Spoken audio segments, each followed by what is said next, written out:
The creative mermaid Lumina not only has the power to change the color of pearls. Oh, was that her power? I did not notice the color changing pearls.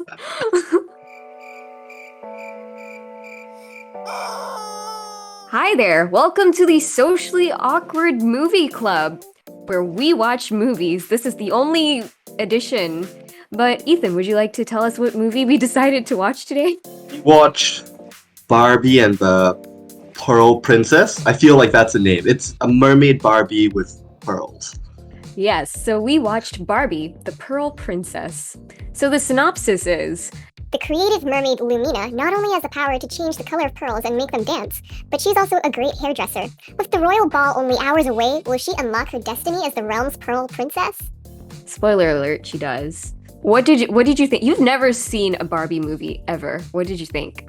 So I've watched like snippets of Barbie movies from like when they're randomly shown on TV. It was a mixed bag for me. I was impressed with the artwork, but very let down by the animation. The animation, you could tell it was an old movie based on the animation. One thing I really appreciated about the film was when they're doing like a makeover montage scene. And they chose the most like 2010s movie. It came out 2009, right? No, it They was just chose the most 2014. really. They just chose Yeah. the most like 2010 song like Party Rockers kind Dude, of oh my vibe. gosh, that was in my notes. I wrote that down. Mermaid Party is a 2000s bop. I Yeah, kind of just hate it, but I'm also like, I don't want to like this. yeah. It's like I had grudging respect for them for choosing a song like that. It's like, yeah, you know what we should do? Like, can you imagine what they're thinking? It's like, yeah, we need a song for this. What are we gonna do? We're Yeah, gonna put in a synth pop song. That's gonna get all of the kids super turned. beautiful. I feel like for the time, the animation was actually really good. I'm really impressed with how they animated her aunt's skin. I paused on some of the scenes and you could like see the pores in her nose and like the texture in her skin. And I was like, okay, for 2014, this is an interesting detail to add. You know, it's not like everybody just looked smooth. I see. That's where I missed out because I think I was watching on like 380. Yeah. Okay. It could also just be that my stream was buffering every 5 seconds, Where so did you it was watch it hard on? to. I watched it very legally. It was buffering, but I feel that's part of the vibe that you want from these old films. Yeah, my favorite scene was probably it's not really a scene, but just a vibe of the king. I mean, not the king, the general who wants to be Uh-huh. like king, because Uh-huh. it was just such a vibe. Like he was such an idiot, but at the same time, you mad respect because that guy was cunning. Like he would he was very opportunistic, and I really appreciated that. Like we have a scene where he's not sure which goblet is poisoned, and he's trying to Mhm. figure out which one is he should drink first, and which one he should give to the king to kill. And then he just solved it by just knocking one glass and giving the other to the king. I felt like that was genius, and That was genius. But can we yeah, also talk about how he was like low-key an abusive father? definitely, Like yeah. he was trying to force his son, who I feel like is probably about 14 years old, to find a wife and take the crown and basically become a puppet. Yeah, I mean, he straight up like was hitting him, wasn't he? Like he was shaking him down, destroying He the flower. was, and the love interest of like the fake prince, the love interest of Fergus was like, Yeah. bro, is this normal for you? Does he always speak to you that way? What way? I thought that was an important moment because what is one person's norm or reality is not for everybody else. And sometimes it's Yeah. important to realize that what maybe your norm is not exactly a good norm to have. I said norm way too many times.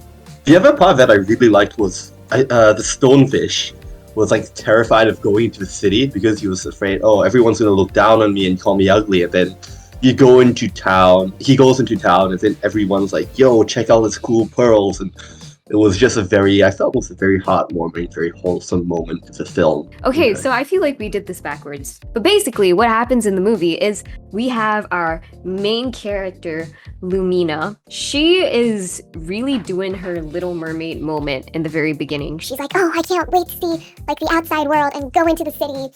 And she's got this best friend, Seahorse, called Kuda, and Kuda is kind of just along for the ride. I thought Kuda was kind of flat and had no real dimension. One thing that shocked me about Kuda, though, was they gave her like actual hair.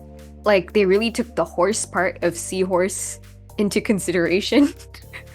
You can tell right off the bat that Lumina is not related to her aunt, because it feels a little bit like a Mother Gothel situation, you know, like she's been taken and hidden away. But you later find out that it's not the case. Then the princess of the kingdom is missing, and it's pretty obvious that the princess is as Lumina, because right after that scene you got cut back to Lumina or something like that, and then you've got like an evil general who's trying to convince the crown to let his son be the next ruler of the kingdom. The son's clearly not the brightest toothpick in the box. That's not a phrase. So then after that, the general wants to hold a ball to find a wife for him, so he invites, very Cinderella-esque, invites all the women in the realm, all the mermaids in the realm to attend the ball. Yes. It's also to celebrate the son's coronation. And who was your favorite character? The octopus. Same. I don't know what it was the aggressively New Yorker, New Jerseyan accents, but I was into it. Okay, but I think there were a lot of things that left me asking questions. The Prince Delphin, like, how is he a prince? I was half expecting them to be siblings, and that was like the plot twist. No, but I was like, oh, she's falling in love with this blonde dude who's also a prince, and she's like the missing princess, and she doesn't know. What if it's her brother? I guess it's a kid's movie, so that probably wouldn't happen. It just felt very Hallmark movie-esque. There's this scene where the general realizes that the princess is Lumina, because he's got this evil servant, an eel called Murray. It's a moray eel, and the eel just says, oh, the person who she's living with has a niece. She's 17 and she's blonde. And that was enough for him to know that she was the real princess of the kingdom. And I was like, there must not be very many blondes living in that kingdom. No. And there wasn't. The only other blonde person was like Delphin, right? I think the only blonde people, were Delphin and her, because even her parents were brunette, which was like, huh? Yeah, I wonder if like these undersea regions have like different like races or something like that based on which part of the ocean they're from. I don't know. I wonder if it's like a species divide. Because, like, I don't know. I was expecting the stonefish to face more discrimination. I was, yeah. They were just like vibing with him. They were just vibing, which is, great for the integration. But I was surprised. I think one thing that really shocked me was that about Lumina's character was she was so ready to accept that her aunt, who is like basically the only other person she's known her entire life, was just ready to accept that she was about to kill somebody. Even though she's like, no, that's not her. But like just instantly she knows when she sees her aunt about to like pour the drink or hand it over, something like that. I feel like any other person would have been in denial and still holding on to the fact that the person who raised them is actually good. And I think it's interesting because she recognized that even though her aunt was doing a bad thing, that did not mean that she was fundamentally not a good person. She was always like, oh, there must be a reason that she's doing that, right? It was never like, oh, she can't be doing that. That's not her. She's such a sweet old grandmother. Yeah. It was never just straight denial, which I actually kind of respected. What I didn't respect were the parents. Why are they so ready to welcome this random girl home with open arms? Everybody in the kingdom knows that they've been missing a daughter for like more than 10 years, basically. This lady who just tried to kill them is bringing their daughter in. Like, it all seems a little bit too convenient if you ask me. But also, like, during that final fight, what were the parents doing? Like, the king literally almost got poisoned. The king felt quite incompetent considering like there was just an Considering he assassination. almost just died, you'd Yeah. assume he'd be feeling some type of way. Yeah. You know? The And, like, wife he just wasn't much welcomed- better. He just welcomes the person who just tried to murder him into the family, like, oh yes, of course you can come to join the You're family. her family too. Huh? Huh? Okay, you know who the villain reminded me of? Robbie Rotten, Lazy Town. You I know thought- the weird number Yes. one guy? With the hair, yeah, the With hair. the hair, with the Yeah. hair, the overall look, but also the Yeah. personality. Because you know he really wants to be evil. He's really trying his bestest to be evil, but something about that is just not landing. A bit goofy, isn't it? Yeah. He's I don't like- being a little goofy. I'm not gonna lie, I thought the prince was stupid. I feel like the whole movie could have gone without the prince. Literally, if you just deleted him. Yeah, he added nothing to the film. And the dolphin, so like Delphin has a dolphin. It's like making these dolphin noises the entire film, and then like cuss out a fish, a sardine, and then he talks normally for like 10 seconds, and that's all you hear from him for the entire film, if I'm not mistaken, right? Uh-huh.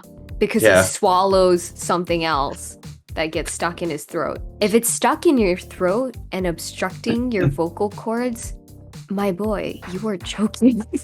Yeah. You are not going.